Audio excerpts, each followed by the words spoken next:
Hello everyone, today I'm going to show you how to Gmail AI the ultimate email assistant. Let's find out. So I will be just on my email and make sure you will have logged in. So yes, there is a Google Gemini. There's a formally bot is integrated into Gmail as a help me write AI assistant, and you will just find out right over here in the right, and you will just simply just tap on it to like a try, and you will just generate your big idea with Gemini in Gmail, documents and mods.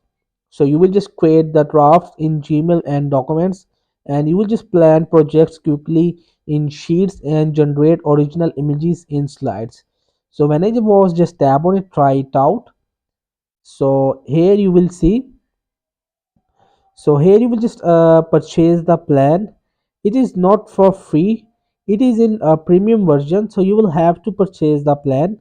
And if you just agree, so you will just tap on it simply, and after purchasing you will be able to writing like email or summarizations of email and rewriting emails in different tones, formal, concise, details, and auto completing sentence.